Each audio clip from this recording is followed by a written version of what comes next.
적은 무리에게 주시는 그 나라라는 제목으로 하나님의 말씀을 전하도록 하겠습니다. 오늘 말씀은 이 하나님 나라의 중요한 특성을 우리 가운데 보여주는 그런 구절입니다. 하나님 나라는 소수예요. 지금 예수님께서 적은 무리여 라고 말씀을 합니다. 적은 무리여 무서워 말라. 너희 아버지께서 그 나라를 너희에게 주시기를 기뻐하시느니라. 이 적은 무리는 마치 이런 그림을 나타내는 건데, 지금 막 이리떼가 우글우글 모여있는 그런 들판이 있는 겁니다. 그런데 저 한켠에 보니까 아주 적은 무리인 아주 이 순하디 순한 양떼들이 이렇게 모여있는 거예요. 여러분, 이리떼가 막 우글우글 하는 가운데 양떼들이 이렇게 한켠에 있으니까 그 양떼들의 이제 마음이 어떻겠어요? 두렵고 무섭겠지 않겠습니까? 뭐 벌벌 떨고 있는 거죠. 이리떼들이 이렇게 가득한데 무서울 수밖에 없습니다. 그런데 그런 상황 가운데서도 무서워하지 말아야 될 이유가 있는데, 바로 그것이 그 나라 때문이라는 거예요. 아버지께서 그 나라를 너희에게 주시기를 기뻐하시기 때문에 너희는 무서워하지 말라라는 것입니다. 여러분, 그 나라를 받은 사람은 담대해집니다. 두려움이 사라지는 거예요. 여러분, 예수 믿는 우리들이 어떤 존재인지 아십니까? 우리는 이미 그 나라를 받은 자들입니다. 믿을 수 있길 바랍니다. 여러분, 우리가 예수 믿음으로 말미암아 그냥 예수 믿고 나중에 죽어서 천국 가는 그 정도에 머무는 것이 아니라 이미 우리는 그 나라를 받은 자들이라고 하는 거예요. 예수 그리스도 이 십자가와 부활의 권세로 말미암아 그 나라가 우리의 삶 가운데, 우리의 심령 가운데, 우리의 삶의 전 영역 가운데 임했습니다. 그러므로 모든 염려와 근심, 두려움을 다 버릴 수 있기를 바랍니다. 요한계시록 21장에 보면 두려워하는 자들과 믿지 못하는 자들은 천국에 들어가지 못한다 그랬어요. 여러분, 어떤 면에서 이 두려워하는 것과 믿지 않는 것은 하나입니다. 왜냐하면 믿지 않으니까 두려워하는 거예요. 예수님을 내가 철저히 믿지 못하니까 계속 두려워하면서 벌벌 떠는 거죠. 그래서 예수님께서 이 성경 전체에서 하나님이 제일 많이 하신 말씀이 뭐인 것 같아요? 두려워하지 말라는 거예요. 맞아요. 예, 두려워하지 말라. 가장 많이 말씀한 거예요. 우리 가운데 지금 코로나 때문에 염려하고 근심하고 삶을 살아가면서 여러 가지 막 복병과 같은 그런 일들을 만날 때 뭐라고 그러시냐면, 하나님 제일 많이 말씀하시는 것, 자녀야 두려워하지 말아라. 아들아 딸아 두려워하지 말아라. 자, 그래서 오늘은 적은 무리인 우리에게 말씀하시는 이 하나님의 음성에 우리가 함께 귀를 기울이고자 합니다. 말씀을 통해서 적은 무리인 우리에게 주시는 그 나라를 바라볼 수 있기를 바랍니다. 또 왜 이렇게 아멘이 적어요? 바라볼 수 있기를 바랍니다. 우리 아멘 힘차게 하는 공동체 아닙니까? 우리는 또한 그 나라를 소유한 제자, 그 나라를 선포하는 제자로 살아갈 수 있기를 간절히 축복합니다. 자, 첫 번째는요, 그 나라는 적은 무리의 것입니다. 우리 한번 따라합시다. 그 나라는 적은 무리의 것이다. 자, 오늘 본문 말씀에 대해서 한번 읽으면서 이제 곰곰이 생각을 해보면 한 가지 의문점이 들어요. 하나님 나라는 정말로 거대하고 영광스러운 그런 나라입니다. 의와 평강과 희락이 넘치는 나라죠. 누구나 다 들어가고 싶어하는 그런 나라라고 하는 거예요. 그런데 너무나 좋은 나라이기 때문에 한번 생각해 보세요. 들어가기가 심히 까다롭고 힘겨운 그런 나라인가요? 우리가 보통 뭐 미국 같은 나라에 그러니까 관광하러 이렇게 가더라도 얼마나 이렇게 들어갈 수 있을까? 혹시나 이제 리젝 당해가지고 뭐 이렇게 한국으로 돌아오면 어떡하지? 막 두려워 벌벌 떨잖아요. 저는 막 수십 차례 왔다 갔다 하고 그랬음에도 불구하고 미국에 갈 때마다 두려워요. 영사들이 얼마나 막 무섭게 질문을 하고 그러는데, 근데 여러분, 그런 것처럼 하나님 나라에 들어가는 것, 하나님 나라를 소유하는 것이 뭐 까다롭고 막 힘들고 그렇습니까? 그렇지 않잖아요. 예, 그 반대입니다. 오늘 말씀처럼 하나님은 우리 가운데 그 나라를 주시기를 기뻐하세요. 기뻐하신다 말씀하시는 겁니다. 하나님은 지금도 모든 사람이 회개하고 그 나라를 소유한 자로 구원받기를 원하시는 거예요. 그것이 여러분 우리를 사랑하시는 하나님의 마음입니다. 자, 그런데 이런 의문이 드는 거예요. 왜 적은 무리입니까? 왜 소수예요? 역사적으로 봐도 언제나 이 하나님 나라를 받은 사람, 하나님 나라를 소유한 사람은 소수였거든요. 왜 소수입니까? 아니 무슨 말씀이십니까? 지금 전 세계적으로 바라보더라도 예수님을 믿는 사람이 20억 명이, 기독교라고 하는 사람이 20억 명이 넘는데 맞는 말이죠. 그런데 여러분, 우리가 동시에 알아야 되는 사실은 그들 중 진정으로 하나님을 소유한 사람은 소수라고 하는 사실이에요. 소수입니다. 그렇다면 왜 그런가? 하나님은 되도록이면 모든 사람이 구원을 받고 그 나라를 선물로 주기를 원하시는데 실제로 그 나라를 선물로 받은 사람은 소수입니다. 왜 그럴까? 이 문제와 가장 잘 연결되는 내용이 누가복음 18장 18절부터 나오는 부자 관리의 사건입니다. 이 마가복음 10장에서는 부자 청년으로 나와요. 그러니까 이 부자가 그냥 단순히 부자 관리인데 그냥 관리가 아니라 청년이었어요. 굉장히 젊은 청년이었다는 겁니다. 이 사람은 세상에서 부러울 게 없네요. 보니까 부자인데다가 돈이 많았어요. 그 다음에 권력이 있었네요. 관리라 그랬잖아요. 와, 높은 관직에 세상 사람들이 바라보기에도 굉장히 추앙받는 그런 관직에 있는 사람이었습니다. 그 다음에 명예도 있었고 소위 이 세상 사람들이 좋아하는, 원하는 것들은 다 가지고 있었어요. 와, 이 사람처럼 됐으면 좋겠다. 게다가 젊기까지 하네요. 그 모든 걸 다 가지고 있었을 뿐만 아니라 젊어요. 근데 원래 여러분 돈 있고 젊고 그러면은 어떻게 되나요? 대부분이 돈 많고 젊고 그러면은 타락하잖아요. 그런데 이 청년은 다른 세속적인 청년들과는 달랐던 것 같아요. 진지하게 목마름으로 영생의 진리를 추구했습니다. 그래서 어렸을 때부터 뭐라 그러냐면 대단했어요. 유대교에서 정한 이 율법을 제가 다 지켰습니다. 스스로 예수님 앞에 나와가지고 예수님, 제가 그냥 열심히 종교생활 했습니다, 이 정도가 아니에요. 제가 유대교에서 정한 이 모든 율법을 다 지켜 행했습니다. 그래도 이 마음 가운데 있었던 공허함과 여러 가지 갈급한 마음이 채워지질 않는 거예요. 그래서 오늘 이제 예수님께 나온 겁니다. 그리고 예수님도 그 청년의 목마름을 바라보시고 또 그 청년이 열심히 율법도 지키고 한 그것을 인정해 주셨어요. 우리 예수님 이 청년을 바라보시면서, 이 청년의 얘기를 딱 들으시면서 뭐라고 말씀하셨냐면 그 청년을 사랑하사 그랬어요. 마가복음 10장에 보니까 그 청년을 사랑했다. 근데 이 청년을 사랑했다라고 하는 이 표현이 단순히 그냥 love했다 이런 표현이 아니라 연민의 감정을 느끼셨어요. compassion.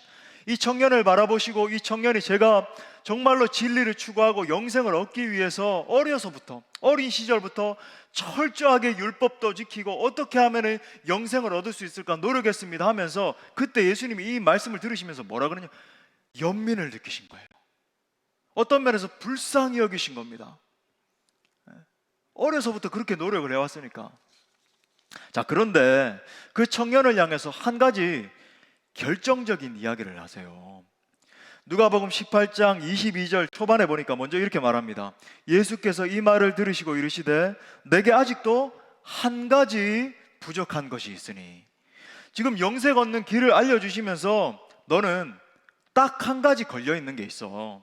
그 한 가지만 해결하면 정말로 지금 하나님이 주시기 원하시는 그 나라를 소유하고 영생을 얻을 수 있어. 한 가지 문제 해결돼야 돼. 그리고 나서 그 한 가지가 뭐냐면 22절 중반에 계속 이어서 이렇게 말합니다.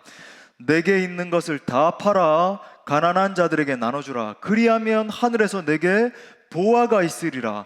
그리고 와서 나를 따르라. 나를 따르라는 것은 그때부터 내 진짜 제자가 될 수 있다는 거예요. 지금 이 예수님께서 이 청년의 문제를 정확하게, 청년이 말하고 있는 그 패브를 들여다보신 거예요. 그리고 청년이 했던 그 말을 인정해 주셨습니다. 연민의 마음을 느꼈어요. 근데 너에게 한 가지 문제가 있어. 한 가지 문제가 있었다는 거예요. 영생의 길을 가로막는 한 가지 장애물이 있었는데 그게 뭐냐면 돈 문제라는 거예요. 너 재물의 문제야. 그냥 부자가 아니고 큰 부자라고 되어 있습니다. 그러니까 여러분, 우리가 생각해 볼 수 있는 거예요.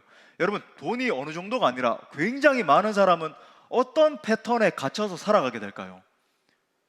예, 돈을 관리하고 이 돈을 어떻게 하면은 더 이렇게 활용을 할 수 있을까? 돈이 어떻게 하면은 어떻게 내가 사용해야 될지 관리하고, 소위 말해서 돈의 시스템에 갇혀가지고 살아갈 수밖에 없는 패턴이 이 청년에게 있었던 거예요.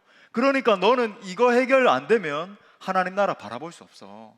지금 돈의 시스템에 완전히 너는 사로잡혀서 살아갈 수밖에 없는 그런 삶인데, 이걸 해결 안 되면 하나님 나라를 바라보고 그 하나님 나라를 추구하는 삶을 살 수 없어 말씀하신 거예요. 물론 예수님이 이 모든 사람에게 너는 모든 재물 다 팔아서 나를 따라와야 된다, 그 재물 이야기 하시는 건 아닙니다. 이 청년에게 걸려있던 이 한 가지 문제가 바로 돈이라고 하면서 지금 이 청년에게 이렇게 말씀을 하신 거예요. 바로 그것을 포기하는 것이 영생 얻는 비결이라고 말씀을 하는 겁니다. 여러분, 하나님은 분명히 우리에게 그분이 통치하시는 그 거대한 하나님 나라를 주시기를 기뻐하십니다. 그냥 단순히 원하시는 정도가 아니라 정말 기뻐하세요, 그 나라를 주시기를. 그런데 여러분, 하나님 나라는 종교가 아니에요. 다른 종교들은 어떻습니까? 내가 하고 싶은 것들, 내가 사랑하는 것들, 내 가치, 내가 정말로 붙들고 있는 그 하나, 그거 가지고 내 계획, 뭐 그런 것들 다 가지고 종교적인 것들을 하나 얻는 거잖아요. 그게 여러분 세상의 종교들의 특징이에요. 내가 누리고 싶은 것들 다 가지고 있으면서 하나 종교적인 것들 붙들면서 내 평 하나 먹고 내 안정 추구하고, 그게 세상 종교들입니다. 예를 들어서 뭐 우리 한국에 깊이 뿌리 내리고 있는 이 불교만 생각해봐도 그런 거 아닙니까? 내 계획, 내 하고 싶은 것들, 예? 수능 시즌만 되면 저 대구에 있는 팔공산의 갓바위에, 그죠? 전국에서 막 수만 명이 몰려와서 비나이다 비나이다. 제가 정말 비니까 제 아이 수능 시험 잘 보게 해주, 대박 나게 해주셔가지고, 예? 성공하게. 거기에 뭐가 들어있어요? 내 자녀 성공이에요. 예? 내 자녀 잘 되는 것. 내 가치는 그대로 두고 세상 종교 하나 끌어와가지고 거기에 돈 갖다 바치고 뭐 불공을 드리고 이렇게 하면서 내 안정감 얻는 거. 여러분, 이게 세상 종교의 시스템이에요. 그러니까 세상 종교들의 특징이 뭐냐면 내 자아의 강화입니다. 더 내가 잘 되고 내가 더 풍성해지고, 사람이 만들어낸 종교이기 때문에 사람에게 충성하는 그런 시스템으로 그냥 고착화되어 있는 거죠. 자, 그런데 하나님 나라는 완전히 다릅니다. 여러분, 우리가 이걸 알아야 돼. 하나님 나라는 완전히 달라요. 그렇게 해서는 못 들어간다는 거예요. 다 내려놔야 들어갈 수 있는 나라입니다. 나의 마지막 그것 한 가지까지 제거해야 들어갈 수 있는 나라예요. 오늘날 많은 그리스도인들이 이 문제에 걸려 있습니다. 마음에 뭔가 공허하니까 영원한 것을 추구하기 위해서 오늘 부자 청년처럼 예수님을 찾아와요. 많은 분들이 기독교라고 하는 종교 시스템에 들어와서 공허하니까, 내 마음에 이걸 문제를 해결해야 되니까 부자 청년하고 똑같이 찾아옵니다. 그래서 교회에서 요구하는 것들을 열심히 해요. 중요한 직분도 맡고 봉사도 열심히 하고 예배 빠지지 않고 나옵니다. 오늘 청년처럼 정말로 진지하게 하나님을 바라보고 영생을 추구하는 그런 신앙을 살아요. 그러니까 겉보기에 보기에는 완벽한 신앙이네요. 다른 사람들도 다 모릅니다. 이 사람은 정말로 완벽한 신앙인이에요. 그런데 자기 인생에서 내가 정말로 중요하게 여기는 그것 한 가지, 마지막 남아있는 오늘 부자 청년에게는 돈이었잖아요. 그것 한 가지를 포기하지 않은 채 그것도 쥐고 있고 하나님 나라도 얻으려고 하는 거예요. 여러분, 성경적으로 볼 때 이 사람은 아직 하나님 나라에 못 들어간 자입니다. 더 쉽게 말씀드려서 아직 구원 얻지 못한 사람이에요. 부자 청년하고 똑같은 시스템 가운데 그냥 있는 겁니다. 질문합니다. 여러분이 아직 버리지 못하는 그것 한 가지는 무엇입니까? 주님을 찬양합니다. 주님께 경배드립니다. 왕이신 예수님이요, 고백하면서도 아직까지 내가 버리지 못하고 쥐고 있는 그것 한 가지는 뭐냐는 거예요. 물론 알아요. 그것 한 가지 버리는 게 힘듭니다. 여러분, 그것이라고 하는 게 뭐냐면 이건 내 정체성인 거예요. 이걸 버리면 세상에 동창생들 앞에 나가가지고, 동창회 같은 데 나가가지고 쪽팔리게 되는 거예요. 쉽게 말해서 세상 사람들 앞에 드러낼 게 없는 겁니다. 이건 내가 정체성과 같은 건데, 이거 내가 포기하면 내가 뭘 장을 맡고 있고 내가 뭔가 소유하고 있고 내가 이거 가지고 있기 때문에, 내 자녀가 이거 성공했기 때문에, 어떤 사람은 내 학위가 이만큼 있기 때문에, 어떤 사람은 내가 이만큼 뭐를 성공을 했기 때문에, 성취를 했기 때문에, 과학적인 발명을 했기 때문에 그 각자는 다른데 그거 포기하면요 이 사람 살 수 없어요. 맨날 어디 가면 그것만 자랑하잖아요. 내 자녀가 이렇게 됐는데, 내가 뭘 있는데, 그거거든요. 내 정체성이에요. 예수님보다 더 앞서 있는 그것. 그래서 예수님도 열심히 믿고 아직까지 움켜쥐고 있는 바로 그것 하나도 포기를 못하는 거예요. 그런데 여러분, 안타까운 사실이 뭔지 아십니까? 예수님이 이 청년의 구원 문제에 대해서 정면으로 도전을 했을 때 이 청년이 어떻게 반응했냐면, 그 바로 다음 구절에 보면 이렇게 말하고 있어요. 심히 근심하며 떠나니라. 이 청년은 예수님의 이 직면시켜 주시는 말씀을 듣고는 심히 근심하며 떠났습니다. 예수님의 제자 되는 기회를 영원히 잃어버렸어요. 여러분, 이 청년은, 부자 청년은요 성경에 다시 등장하지 않습니다. 그냥 끝나버려요. 영원히 기회를 잃어버렸어요. 여러분, 이 청년은 자기가 가지고 있던 재물 잘 쓰고, 왜냐하면 예수님 따랐다는 기록이 없으니까 잘 쓰고 잘 먹고 이 세상에서 관직에 더 아마 올랐을지도 몰라요. 가이사에게 막 충성을 다하면서 더 높은 관직에 올라서 명예도 누리고, 그러다가 지옥 갔습니다. 결국 지옥 갔어요. 그런데 여러분, 이것이 누구의 이야기인지 아십니까? 오늘날 수많은 사람들의 이야기입니다. 이런 이유 때문에 오늘 예수님께서 적은 무리여 라고 말씀하신 거예요. 많은 군중이 모여 있었음에도 불구하고 거기에서 정말 예수님의 제자는 소수였던 거예요. 적은 무리여, 적은 무리여. 사랑하는 여러분, 하나님은 양손을 펼쳐서 받는 나라입니다. 그런데 많은 사람들이 한 손에는 아직까지 내가 소유하고 있는 그것을 움켜쥔 채로 한 손만 내밀어서 하나님 나라를 구하고 있어요. 그런 형태를 취하고 있는 겁니다. 여러분, 내가 하나님 나라를 소유했다라고 하는 것은 내 왕이 바뀌었다라는 것을 의미하는 거예요. 내 삶의 통치권을 내가 쥐고 있는 것이 아니라 하나님이 쥐시는 삶, 하나님이 내 삶을 통치하시는 그 삶을 이야기하는 겁니다. 하나님이 다스리시는 그 통치에 내가 완전히 순복해서 I surrender, Lord. I surrender. 완전히 주님 앞에 내 삶이 통치권 가운데 들어가기를 원합니다. 내가 완전히 부복하고 경배합니다 라고 하는 것을 의미하는 거죠. 하지만 오늘날 수많은 사람들이 한 손에 움켜쥐고 있는 마지막 그것 한 가지를 버리지를 못하고 있어요. 부자 청년처럼 오늘도 돈이 가장 많습니다.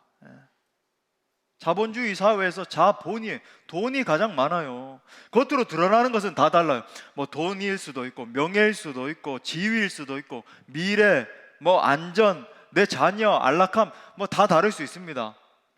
그런데 그 중심에는 돈이 있어요. 하지만 여러분, 마태복음 13장에 나오는 성경에 수많은 비유인데, 뭐 감추인 보화의 비유, 값진 진주의 비유, 또 뭐 사도행전에 나오는 성령 충만한 사람들의 이야기 한번 다 살펴보세요. 그들의 공통적인 특징이 있는데, 자기 소유를 다 팔아. 공통적으로 다 나와요. 다의 강조점이 있습니다. 다 팔았다.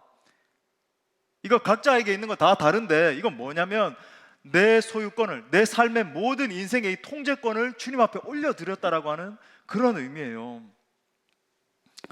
이 로버트 마운거가 쓴 내 마음 그리스도의 집, My Heart Christ Home 이라고 하는 이 굉장히 작은 소책자인데, 어린이 버전으로도 이제 번역이 되어 있습니다. 뭐 우리 주일학교나 이런 데서 우리 성도들도 읽어보면 좋을 것 같은데, 내 마음 그리스도의 집 한번 꼭 읽어보십시오. 이 책에 보면 예수님은 우리 안에 오신 손님이 아니십니다. 예수님이 우리의 주인이십니다. 아멘이시죠?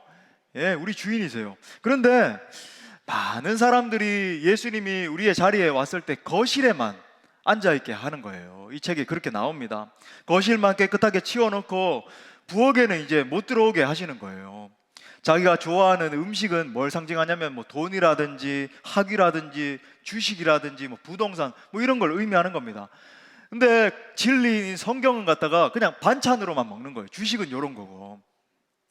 또 집에 있는 오락실에도 이제 못 들어오게 하는 거예요. 왜냐하면은 예수님과 상관없이 혼자만 즐기고 있는 드라마라든지 뭐 오늘 뭐 재미있는 예능 프로그램, 뭐 우리 젊은이들 같은 경우는 게임 같은 거, 그런 것이 따로 있고, 그런 거 들키지 않으려고 예수님은 거실에만 있게 하고 오락실에도 못 들어, 내 삶에 이 즐기는 것에는 못 들어오게 하는 거예요. 또 직장에서도 예수님과 상관없이 일하는 겁니다.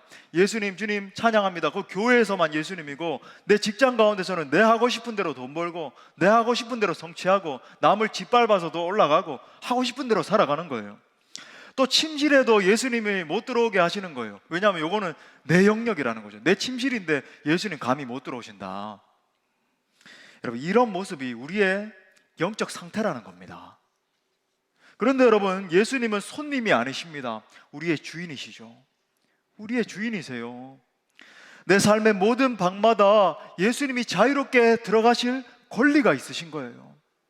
내 삶의 모든 영역이 그분의 지시를 따라야 되는 겁니다. 내 가정도, 직장도, 내가 먹는 음식도, 취미도, 오락도, 내 생각의 영역까지 그분이 주인이시고 그분이 주권자세요. 그 책에서 이제 마지막으로 예수님 못 들어오게 이렇게 막는 곳이 있는데, 그게 어디냐면 벽장이에요. 근데 그 안에 보니까, 그 벽장 안에 보니까 온갖 냄새 나는 옛 생활의 찌꺼기와 막 썩은 것들이 그 벽장 안에 이제 다 들어있는 겁니다. 거기다가 이제 막 다 집어넣는 거예요, 마지막으로. 그러니까 쉽게 말해서 우리의 삶 가운데 진짜 드러내고 싶지 않은 그런 치부와 같은 거 있잖아요. 예. 그런 거예요. 그래서 이제 벽장 안에 다 이제 예수님께 이제 드렸는데, 벽장 안에 있는 그 벽장을 열 수 있는 열쇠만은 예수님께 절대로 못 넘기겠다, 그렇게 이제 기다리고 있는 겁니다. 그런데 이제 결국은 예수님께 그 열쇠를 주게 되는데, 그 열쇠를 받아든 예수님이 어떻게 반응하시냐면 막 정죄하시고 나를 이렇게 뭐 혹시나 막 혼내시고 그럴 줄 알았는데, 정죄하시는 것이 아니라 묵묵히 청소해 주시는 거예요. 내 안에 있던 온갖 찌꺼기들, 내 이미 마지막 남아있는 벽장 안에 들어있던 썩어 있는 것들을 깨끗하게 그렇게 청소를 해주시는 겁니다. 결국 집의 모든 소유권을 예수님 앞에 넘겨드린다는 그런 이야기예요. 여러분, 아직도 예수님께 열지 않은 마지막 벽장은 무엇입니까? 여러분의 그 마지막 벽장은 뭐예요? 예수님이 왕이라고 하는 말은 예수님께서 내 전 존재, 내 삶의 100% 주인이라고 하는 말입니다. 사랑하는 여러분, 정말 여러분 가운데 마지막 남아있는 그것 한 가지, 내가 이거 하나만큼은 움켜쥐고 예수님, 제가 이거는 포기할 수 없습니다라고 하는 그것 한 가지까지 예수님 앞에 다 넘겨드릴 수 있는 여러분 모두가 될 수 있기를 간절히 축복합니다. 아멘. 우리 두 번째로는요, 우리에게 주시기를 기뻐하시는 그 나라예요. 우리 한번 따라해 볼까요? 자신의 가슴에 한번 손을 얹고, 주님은 나에게 그 나라를 주십니다. 아멘. 여러분, 이거 이어서 적은 무리여 이렇게 말씀하신 예수님이 이렇게 말씀하세요. 너희 아버지께서 그 나라를 너희에게 주시기를 기뻐하시느니라. 물론 여기서 말하는 그 나라는 하나님 나라를 의미합니다. 예, 하나님 나라예요. 자, 근데 그 나라의 가치에 대해서 잠시 이야기를 드릴게요. 마태복음 19장 28절에 보면은 예수님이 그 나라에 대해서 굉장히 중요한 말씀을 하십니다. 우리 마태복음 19장 28절 말씀 다 같이 한번 읽어보겠습니다. 시작. 예수께서 이르시되 세상이 새롭게 되어 인자가 자기 영광의 보좌에 앉을 때에 나를 따르는 너희도 12 보좌에 앉아 이스라엘 12지파를 심판하리라. 지금 성경에 보니까 세상이 새롭게 된다라고 이야기를 하십니다. 여러분 보세요. 지금 우리가 살고 있는 이 세상이 아무리 좋아 보이고, 내가 살고 있는 집이 아무리 좋아 보이고, 와, 우리 자녀가 아무리 뭐 잘 되고 있는 것 같아 보여도, 이 세상이 아무리 아름답게 보인다 할지라도, 여러분, 이 세상에 있는 모든 것들은 다 낡아지고 무너져서 없어집니다. 없어져요. 로마서 8장에 보면 피조물이 허무한데 굴복한다, 또 죄 때문에 썩어짐에 종노릇한다라고 이야기를 하잖아요. 지금 정말 우리가 살고 있는 이 세상을 바라봐도 알 수 있잖아요. 작년에 보니까 뭐 동학 개미 운동, 서학 개미 운동 그래가지고 개미들이 일어나서 주식을 사보자. 많은 사람들이 여러분이 정말 썩어져 없어질 것들. 실제로도 여러분 주의하십시오. 재정을 이렇게 그걸 통해서 버는 사람은 10%라 그래요. 나머지 이제 10%는 현상 유지하고 나머지 남은 80%는 전부 다 잃는데요. 그게 여러분 이 시스템입니다. 왜 그런 줄 아세요? 거대 기업들이 가만히 놔두질 않아요. 이걸 다 조작을 하고 자기들이 막 공매도를 하고 뭐 이런 걸 통해서 조작을 하기 때문에 소위 개미들이라고 불리는 개인들은 성공할 수가 없습니다. 근데 10%는 10% 있잖아요. 이 확률도 낮지만 그런 사람들은 어떤 사람인 줄 아세요? 하루 종일 거기 앉아가지고 밤새도록, 그죠? 나스닥 하는 사람들은 밤을 새요. 왜냐면 미국 시간이 밤이기 때문에. 그래가지고 뭐 이 모니터 켜놓고 그렇게 하는 사람이 겨우 뭐 벌기도 하고 그러는데, 대부분은 여러분 90%는 잃고 패망합니다. 여러분 아시겠습니까? 혹시나 여러분 사신 분들은 여러분 얼마나 뭐 이 세상에, 그리고 여러분 결정적으로 제가 이런 것들을 반대하고, 물론 여러분 이 시대에 뭐 투자를 한다, 정말 기업의 가치를 보고 뭐 그런 사람들은 뭐 그런 게 필요하겠죠, 이 자본주의 시스템에서. 근데 대부분은 투기거든요. 나는 투기가 아니에요. 투기예요, 투기. 넣었다 뺐다 그런 거 전부 투기입니다. 그런데 여러분 이걸 우리가 지양해야 되는 이유가 뭐냐면 하나님의 임재를 잃어버려요. 하루 종일 그것만 생각하고 하루 종일, 여러분 해보십시오. 주님을 생각하고 주님의 임재 가운데 거하고 주님 말씀 따라 살아가고 없습니다. 여러분 그 시작하는 즉시 하루 종일 핸드폰 켜가지고 그거 확인하고 그렇게 돼버려요. 전 정말 그랬습니다. 한번 손 들어보세요. 손 못 드시겠죠? 여러분 어디에 마음을 쏟고 있느냐는 거예요. 이런 썩어질 것들 성경이 가르쳐주고 있잖아요. 그런데 여러분 어느 날 세상이 새로운 날이 오게 될 것이라고 성경이 말하는 거예요. 여기서 이제 새롭게 된다라고 하는 것은 헬라어로 파링게네시아라고 하는 단어를 쓰고 있는데, 파링이라고 하는 건 뭐냐면 이제 again이라고 하는 거고, 게네시스라고 하는 단어는 birth라고 하는 건데, 그러니까 합성어예요. 이 두 단어가 합쳐져서 regeneration, 그러니까 재창조를 의미하는 겁니다. 재창조, 완전히 새롭게 창조되는 것을 의미하는 거예요. 여러분 예수님이 재림하셔서 이 세상의 역사를 끝내실 겁니다. 다시 오셔서 이 땅을 불로 심판하세요. 그날은 마치 말라기서 4장에서 말하는 것처럼 용광로 불같은 날이 될 것입니다. 하늘이 불에 타서 풀어지고 땅이 그 불에 녹아지는 거예요. 세상의 모든 것이 오늘 말씀에서 말하는 것처럼 새롭게 재창조됩니다. Regeneration, 완전히 새롭게 재창조되는 거예요. 모든 것이 회복되고 정결케 됩니다. 죄와 슬픔이 사라지고 순전한 기쁨과 행복이 가득 차게 되는 거예요. 우리 몸도 천사들보다도 훨씬 더 영광스러운 몸으로 새롭게 완전히 변화되게 될 거예요. 이것이 파링게네시아, 즉 성경이 말하는 재창조의 역사라고 하는 거예요. 사도 바울은 이 놀라운 재창조의 역사에 대해서 이렇게 말했습니다. 우리 다 같이 에베소서 1장 10절 말씀 읽어보겠습니다. 시작. 하늘에 있는 것이나 땅에 있는 것이 다 그리스도 안에서 통일되게 하려 하심이라. 저는 정말로 이 날을 기다립니다. 제 온 생애를 걸고 그날 세상이 새롭게 되는 그 재창조의 그날을 사모하면서 기다려요. 저는 제가 이 자리에 서서 말씀을 선포하는 이유, 제가 이 땅에 존재하는 이유, 저는 그날을 기다리기 때문에 여기에 서 있는 거예요.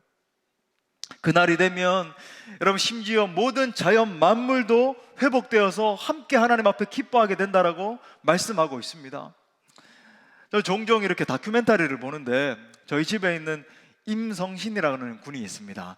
그분께서 굉장히 다큐멘터리, 이제 동물 나오는 거 좋아하는데, 그러니까 지난주에 이제 기후에 대한 다큐멘터리가 이렇게 나오더라고요. 근데 이 세상의 기후를 보니까 기후가 너무나 파괴가 돼가지고 이상기후가 많이 나타나서 동물들이 위험에 빠져 있다, 그런 뭐 내용의 다큐멘터리였는데 얼마나 가슴 아픈지 몰라요. 지금 뭐 미세먼지 일어나고 이게 전부 인간의 소산 아닙니까? 코로나까지도 인간이 자연의 영역이 침범해서 역으로 들어오게 된 거 아니에요. 그런데 성경에서 뭐라고 말하냐면 이 모든 지금 부패해 있고 타락해 있고 무너져 있는 이 자연 만물이 회복된다라고 말씀하고 있어요. 시편 96편 11절부터 12절에 보니까 이게 지금 주님 재림시에 일어나는 그런 일을 이야기하는데, 하늘은 기뻐하고 땅은 즐거워하며 바다와 거기에 충만한 것이 외치고 밭과 그 가운데 있는 모든 것은 즐거워할지로다. 그때 숲의 모든 나무들이 여호와 앞에서 즐거이 노래할 것이다. 노래하게 될 것이다. 지금은 온 세상에 이 자연 만물이 파괴되어서 신음하고 있지만 그날에는 다시 에덴의 아름다움을 회복하여서 즐거워하게 될 것입니다. 여러분, 이것이 미래에 임할 거대한 하나님 나라예요. 미래에 임할 그 하나님 나라라고 하는 것입니다. 여러분, 정말 생각만 해도 가슴 벅차지 않습니까? 그 나라를 기다릴 수 있는 여러분 될 수 있기를 바랍니다.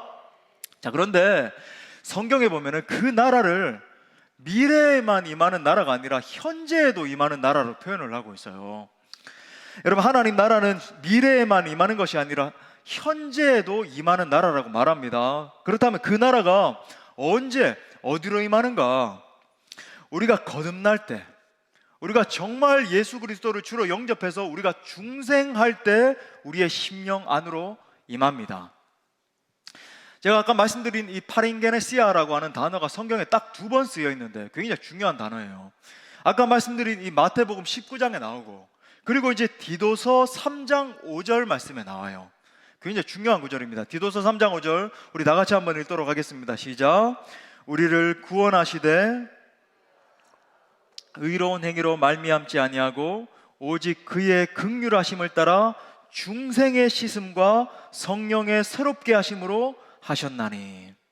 여기서 말하는 중생의 씻음할 때 중생의 이 파랭게네시아가 쓰이고 있는데, 다시 말해서 내가 처음으로 구주를 영접해서 성령께서 나의 중심 가운데 임하실 때에 성령이 오셨네, 성령이 오셨네 찬양할 때 그 성령 하나님께서 우리의 중심 가운데 임하셔서 나의 옛 성품을 무너뜨리시고 완전히 새롭게 중생시키실 때에, 거듭날 때 새롭게 재창조되는 거예요. 그때 하나님 나라가 내게 현재적으로 임하는 겁니다. 아까 미래에 임할 그 하나님 나라는 엄청나게 영광스러운 회복의 형태로 임하게 된다라고 말씀드렸는데, 현재적 하나님 나라도 똑같습니다. 미래적 하나님 나라가 그렇게 영광스럽고 모든 것이 재창조되는 그런 역사가 일어나는데, 현재적으로 임하는 하나님 나라도 똑같아요. 완성된 형태는 아니지만 여러분, 이 땅에서도 첫 열매를 맛보게 됩니다. 우리가 쉬운 말로 맛배기 그러잖아요. 맛보게 돼요. 맛배기처럼. 정말 예수 그리스도의 통치를 받는 사람은 이 땅에서도 의와 평강과 희락을 맛보면서 살아가게 돼요. 물론 이 땅에서의 삶에는 질병도 있고 사고가 있고 여러 가지 고통 같은 것들이 끊이지 않는 그런 삶을 살아가게 되는 것이 사실입니다. 그렇지만 하나님 나라에 들어온 사람은 그런 어려움에 있음에도 불구하고 날마다 이 깊은 평강을 누리면서 살게 되죠.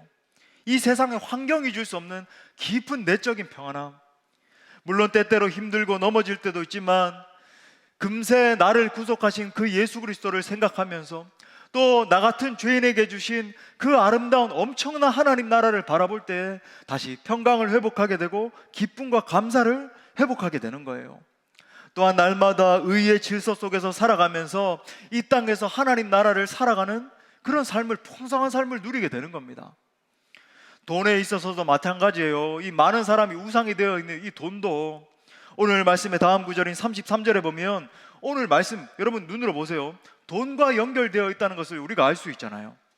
하나님 나라를 소유한 자는 이 세상의 돈의 논리에 따라 살지 않게 된다는 거예요. 지난주 말씀처럼 자신의 소유를 가지고 급진적으로 하나님 나라를 위해서 살게 되는 거예요. 급진적으로. 세상에서는 이걸 움켜쥐고 있어 힘이라고 말하잖아요. 돈과 명예와 지위 이런 것들에 매이지 않고 자유하고 담대하게 살아가게 되는 것입니다.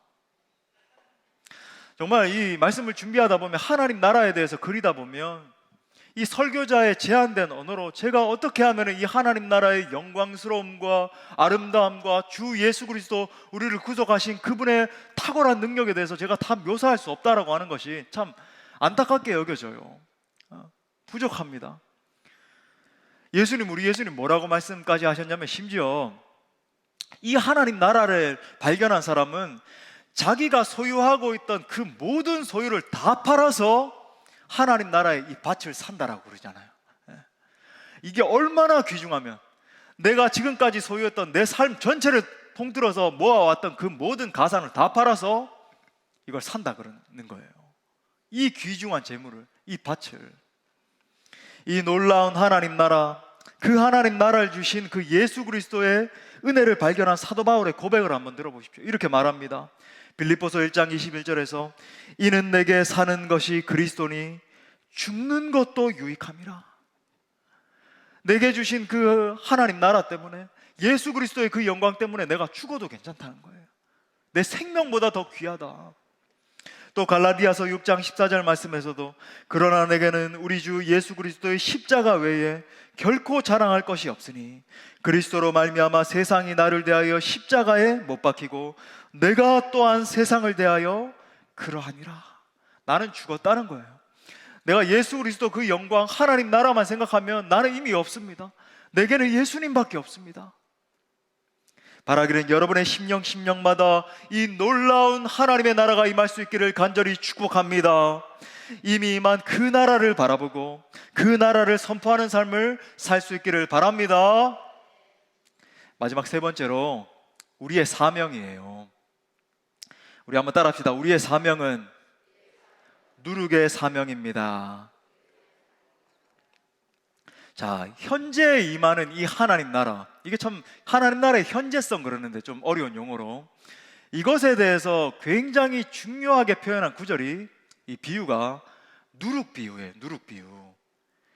이제 다음에 13장에 이렇게 나오는데 제가 다음에 또 여기에 대해서 설교할 겁니다. 근데 내가 예수님 믿고 나서 오늘 예수님이 주신다라고 하는 그 나라를 소유했으면, 그 나라를 받았으면은 어떻게 살아야 되는가? 누룩의 삶을 살아야 됩니다. 한마디로 누룩처럼 사셔야 돼요. 누룩의 삶입니다. 자, 13장에 이렇게 보면은 하나님 나라는 가루 서말 속에 작은 누룩을 넣은 것과 같다, 이렇게 이야기를 해요. 여러분, 이 가루 서말이라고 하는 건, 여러분 서말 여러분 아시죠? 어른들은 얼마나 많은 분량입니까? 서말인데요, 굉장히 많은 분량인데 거기에 소량의 누룩을 집어넣으면 어떻게 되죠? 이 누룩은 굉장히 소량이잖아요. 우리가 누룩을 뭐 많이 쓰는 사람 없잖아요. 굉장히 작은 소량을 집어넣으면 어떻게 됩니까? 한번 비교해봐요. 이 가루는요, 이 서말이나 되니까 양이 굉장하죠. 근데 누룩은 소수예요. 누가 누구에게 영향을 미치겠어요? 당연히 이 가루가 누룩을 집어 삼킬 것 같은데, 이 누룩을 집어넣었을 때 갑자기 이 누룩이 점점 이 가루들을 막 변화시키는 거예요. 그래서 빵빵빵빵 이렇게 부풀어 올라가지고 나중에 이 가루들이 엄청난 양으로, 막 가죽 부대가 막 터질 정도로 이렇게 부풀어 오르게 되는 것 아닙니까? 누가 누구에게 영향을 미쳤죠? 양은 비교도 안 되는데 작은 누룩이 거대한 이 가루에게 영향을 미친 거예요. 여러분, 우리는 적은 무리이지만 누룩입니다. 우린 누룩이에요. 하나님 나라는 누룩처럼 침투에 들어가는 것입니다. 먼저는 내 안에 이 누룩이 침투에 들어와야 돼요. 예수 믿고 나서 내 심령 가운데 이 누룩이 침투에 들어와서 하나님이 완전히 통치하셔야 됩니다. 내 안에 아까 말씀드린 것처럼 작은 벽장도 남아있으면 안 되는 거예요. 마지막 그것 한 가지까지도 이 누룩이 침투에 들어와서 완전히 변화시켜야 되는 겁니다. 철저히 내 안에서 이 하나님 나라의 원리와 하나님의 통치가 가득 차야 된다라고 하는 거예요. 동시에 더 나아가서 여러분, 우리 한 사람 한 사람이 이 세상 가운데 보내심을 받은 누룩들입니다. 너무 중요한 개념이에요. 우리 한번 따라합시다. 나는, 우리 자신의 가슴에 한번 오른손 얹고 한번 따라합시다. 나는 세상으로 보냄받은 누룩입니다. 아멘, 아멘. 여러분, 이 의미가 어떤 의미인 줄 아세요? 내가 속한 영역이 있는 거예요. 내가 속한 이 사회 속에서 모든 분야에서 내가 누룩처럼 침투에 들어가야 된다라고 하는 거예요. 정치, 경제, 사회, 문화, 미디어, 교육, 연구, 기업체 등등 이 세상의 원리, 사단이 지배하는 원리가 가득한 이 모든 영역들 가운데 마치 세상의 모든 영역들 속에 침투해 들어가서 하나님 나라를 확장하는, 예수 그리스도의 이 피 묻은 복음을 선포하고 하나님 나라의 원리를 확장시키는 이런 용어를 쓰겠습니다. 에이전트처럼 하나님의 대리인으로서 침투해 들어가는 거예요. 뚫고 들어가는 겁니다. 매일매일의 삶 속에서 누룩으로서 예수 그리스도의 통치를 확산해 나가야 되는 거예요. 그것이 가정이든지, 목사님 저는 주부인데요, 여러분 이 주부로서의 사명이 있는 거죠. 내가 속한 가정을, 내가 만나게 되는 학부형들을, 내게 주변에 있는 사람들을 변화시키는 거예요.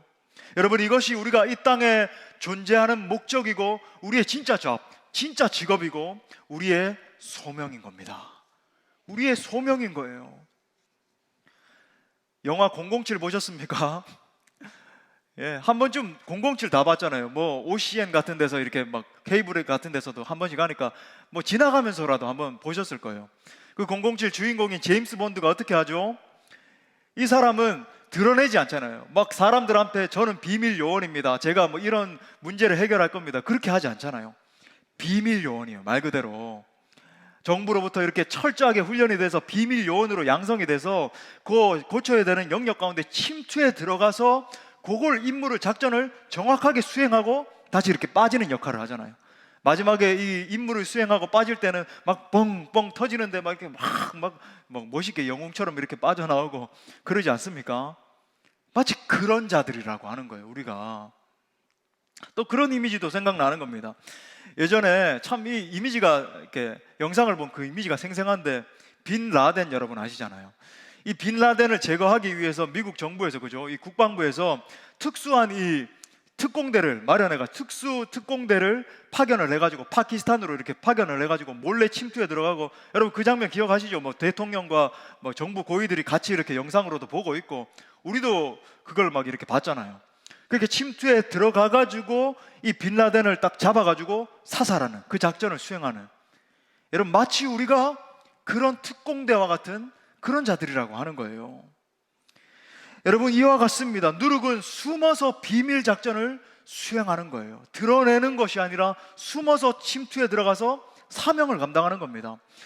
유진 피럴슨 목사님은 이와 같은 우리 그리스도인들의 역할에 대해서 뭐라 그러냐면 전복적 사명이라 그랬습니다. 전복적 사명, 비밀리에 침투에 들어가서 그 세상의 영역을 복음으로 전복시키는 거예요. 뒤집어 엎는 겁니다. 변화시키는 거예요. 네이션 체인저, 이 국가를, 열방을 변화시키는 사람으로 서는 겁니다. 사랑하는 여러분, 여러분은 지금 작전 수행 중이십니다. 여러분 모두는 지금 작전 수행하고 있는 거예요. 작전을.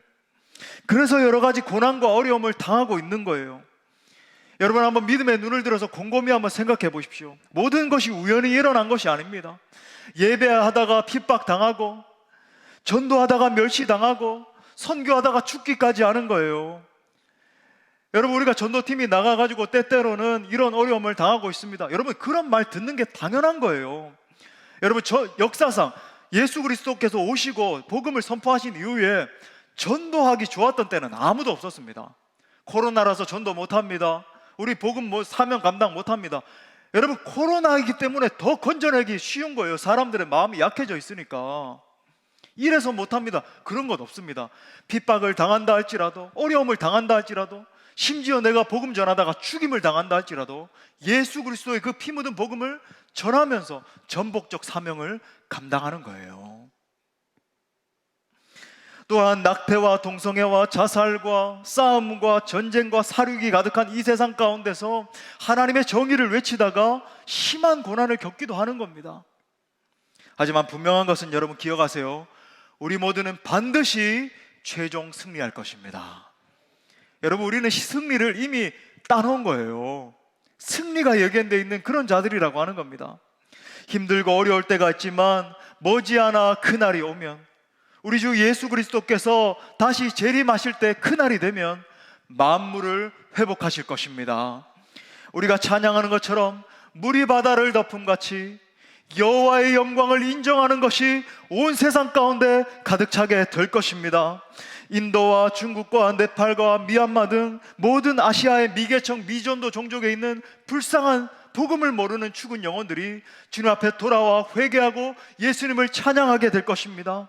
또한 이 인도네시아와 북아프리카와 중동 지역에 퍼져 있는 수많은 무슬림들, 알지 못해서 저 알라 거짓 신에게 절하고 있는 수많은 무슬림들이 주님 앞에 돌아와서 피 묻은 복음 앞에 엎드려 절하게 될 것입니다.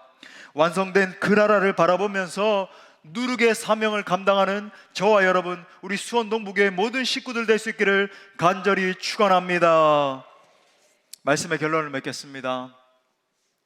사실 세상 역사는 하나님 나라가 침투에 들어와서 퍼져나가는 역사입니다. 세상 역사는요, 뭐 전쟁의 역사다, 이런 역사다, 여러분 아니에요. 하나님 나라가 침투에 들어가서 퍼져나가는 역사예요. 이런 관점에서 보면 이 거대한 이 세상에서 하나님 나라 공동체는 적은 무리입니다. 정말 그렇게 느껴지잖아요. 이 세상에서 우리를 비판하고 여러 가지 그런 세상 사람들이 있지만 그렇게 비교해 볼 때 우리는 적은 무리와 같이 느껴지는 게 사실이잖아요. 그런데 여러분 기억하세요. 분명한 사실이 있습니다.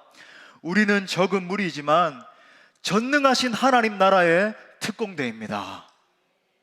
우리는 그날을 소망하고 바라보면서 하루하루를 믿음으로 싸우면서 나아가기만 하면 되는 거예요. 내게 주어진 일상의 삶 속에서 날마다 주의 복음을 살아내고 그 복음을 외치는 삶을 살아가면 되는 것입니다. 우리가 우리의 삶 가운데서 누룩으로서의 이 사명을 감당할 때에 결국 세상은 변하게 될 것입니다. 사랑하는 형제자매 여러분, 하나님이 여러분과 함께 계십니다. 그 하나님께서 오늘 우리에게 이렇게 말씀하세요. 적은 무리여 무서워 말라. 적은 무리여 무서워 말라. 너희 아버지께서 그 나라를 너희에게 주시기를 기뻐하시느니라. 아무쪼록 이 놀라운 진리를 가슴에 품고 세상 끝날까지 이 누룩으로서의 사명을 감당하는 저와 여러분 모두가 될 수 있기를 간절히 주 예수 그리스도의 이름으로 축원합니다. 축원합니다. 우리 말씀을 주신 하나님께 영광의 박수 올려드리겠습니다. 우리 다 같이 일어나서 우리 믿음으로 꿈꾸며 함께 찬양합시다. 세상 모든 민족이 구원을 얻기까지, 세상 모든 민족이 구원을 얻기까지 우리 주님 쉬지 않으십니다. 쉬지 않으시는 하나님, 주의 심장 가지고 우리 이제 일어나 주 따르게 하소서. 세상 모든 육체가 주의 영광 보도록 저와 여러분을 부르셨어요. 우릴 부르시는 하나님, 주의 손과 발 되어 세상을 치유하며 주 섬기게 하소서. 아멘. 물이 바다 덮음같이 여호와의 영광을 인정하는 것이 온 세상 가득하리라. 물이 바다 덮음같이, 물이 바다 덮음같이, 물이 바다 덮음같이. 한 번 더. 세상 모든 민족이 구원을 얻기까지 쉬지 않으시는 하나님, 주의 심장 가지고 우리 이제 일어나 주 따르게. 우리 언제까지 해야 돼요? 세상 모든 육체가 주의 영 영광. 여러분 기억하세요. 우리를 부르셨습니다. 우리를 부르시는 하나, 주의 손과 발대요, 주의 손과 발대요, 세상을 치유하며 주 섬기게 선포합니다. 물이 바다 덮음같이, 물이 바다 덮음같이 여호와의 영광을 인정하는 것이 온 세상 가득하리라. 아멘 아멘.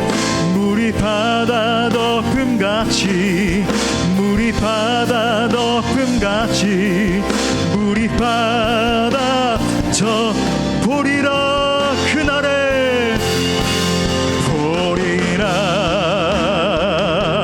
그날에 주의 영광 가득한 새 우리는 듣게 되리. 우리는 듣게 되리. 아멘. 온 세상 가득. 우리 다 함께 두 손 높이 들고 선포하며 물이 바다 덮음같이, 물이 바다 덮음같이. 아멘. 여호와의 영광을 인정하는 것이 온 세상 가득하리라. 물이 바다 덮음같이, 물이 바다 덮음같이, 물이 바다 덮음같이. 적은 물이여, 적은 물이여 무서워 말라.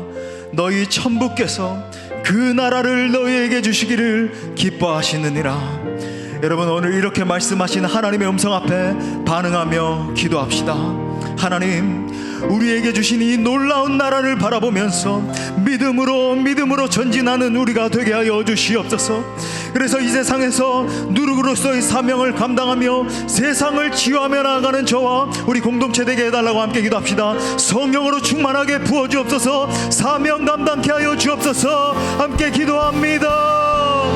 주여 하나님,